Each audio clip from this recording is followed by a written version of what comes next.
Au cœur d'une vallée oubliée, où les montagnes caressaient les nuages, vivait une jeune fille nommée Brume Dorée. Ses cheveux étaient aussi sombres que la nuit la plus profonde, sa peau aussi pâle que la première neige de l'hiver, et ses yeux brillaient d'une lueur violette, un éclat rare hérité des anciens rois des étoiles.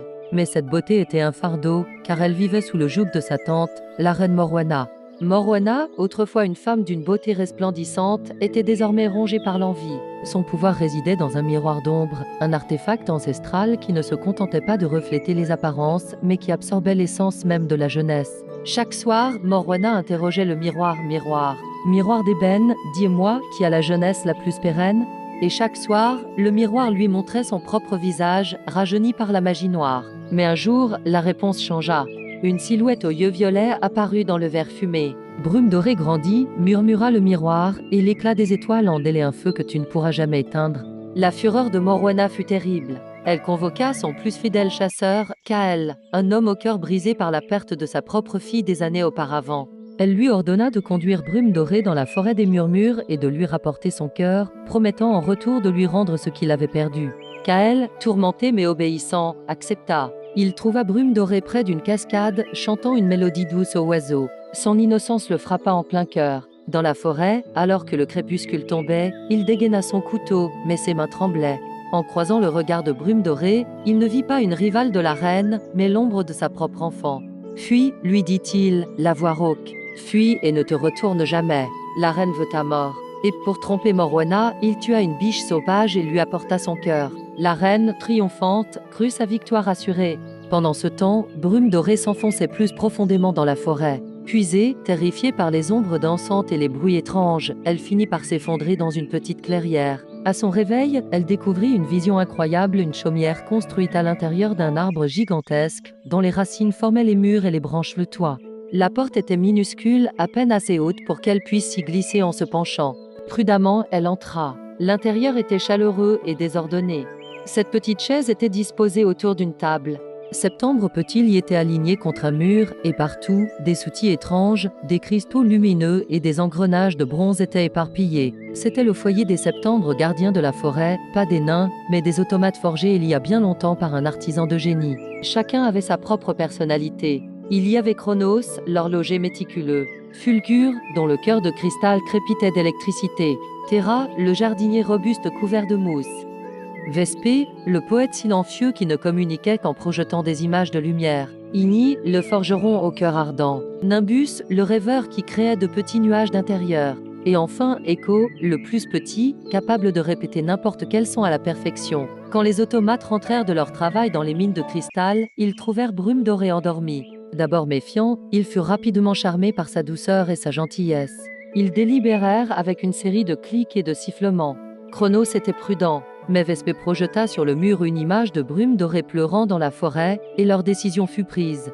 Ils l'accueillirent parmi eux, lui offrant un abri en échange de son aide pour entretenir leur demeure enchantée. Brume dorée trouva enfin un foyer, un semblant de famille avec ses êtres de métal et de magie. Mais au château, la tromperie ne dura pas. Un soir, Morwana, pleine d'arrogance, demanda à son miroir qui était la plus jeune. Le reflet de Brume dorée, souriante dans la chaumière arbre, lui apparut. Elle vit, siffla le miroir, protégé par les anciens gardiens de la forêt. La rage de la reine devint folie. Elle décida de s'occuper de Brume dorée elle-même. Grâce à ses sombres arts, elle se transforma en une vieille marchande itinérante, le dos courbé et le visage ridé. Elle prit avec elle son poison le plus puissant, une pomme de cristal, cueillie dans les vergers de l'ombre. Une moitié était rouge et juteuse, l'autre d'un noir vitreux, imprégnée d'un sommeil éternel qui figerait le temps lui-même pour quiconque la croquerait. Elle trouva la chaumière et frappa à la porte. Les automates étaient partis travailler, ayant averti Brume dorée de n'ouvrir à personne. Mais la vieille femme semblait si fragile, si fatiguée. Elle offrit à Brume dorée la magnifique pomme. « Juste une bouchée, ma chère, pour te donner force et éclat. » Brume dorée hésita, se souvenant des avertissements de ses amis. Pour la rassurer, la reine croqua dans la moitié rouge et saine. Rassurée, Brume dorée mordit à son tour dans la partie noire et scintillante. Aussitôt, un froid glacial l'envahit. Le monde autour d'elle se figea, et elle tomba, prisonnière d'un sommeil de cristal, son souffle suspendu entre deux battements de cœur. Morwana, ricanant, s'enfuit alors que le ciel s'assombrissait, annonçant une tempête. Lorsque les automates revinrent, ils trouvèrent Brume dorée inerte, une beauté figée dans le temps. Leur chagrin fut immense, un silence mécanique rempli de désespoir. Il ne pouvait se résoudre à l'enterrer. À la place, ils lui fabriquèrent un cercueil de cristal pur, orné de rouages d'or et de gemmes lumineuses, et le placèrent au cœur de la clairière, veillant sur elle jour et nuit. Les saisons passèrent. La légende de la demoiselle endormie se répandit à travers les royaumes. Un jour, un jeune prince nommé Liren, dont le royaume avait été volé par Morwenna des années plus tôt, entendit l'histoire. Il était connu non pas pour sa force, mais pour sa sagesse et sa connaissance des anciennes magies. Guidé par les étoiles, il traversa la forêt des murmures et trouva la clairière. En voyant Brume Dorée, il comprit qu'elle n'était pas morte, mais victime d'une puissante sorcellerie. Il savait qu'un simple baiser ne suffirait pas à briser une telle malédiction. Il remarqua les yeux violets de Brume Dorée, l'éclat des étoiles piégées en elle. Il sortit un pendentif, une étoile de pierre qu'il portait toujours sur lui, un héritage de sa propre lignée. Il le posa sur le front de Brume Dorée, puis il ne l'embrassa pas sur les lèvres.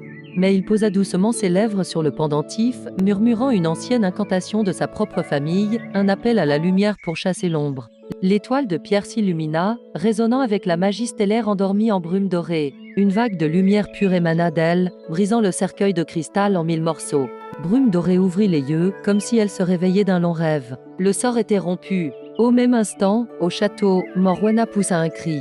Le miroir d'ombre se fissura, et toute la jeunesse qu'il avait volée reflua hors de lui, la laissant vieille et décrépite, une coquille vide consumée par sa propre vanité. Brume Dorée, Liren et les Septembres gardiens automates unirent leurs forces. Ensemble, ils retournèrent au château, non pas pour la vengeance, mais pour restaurer la lumière. Le peuple, libéré de la tyrannie de Morwenna, acclama Brume Dorée et Liren comme leur nouveau souverain. Brume Dorée ne devint pas une reine de contes de fées classiques.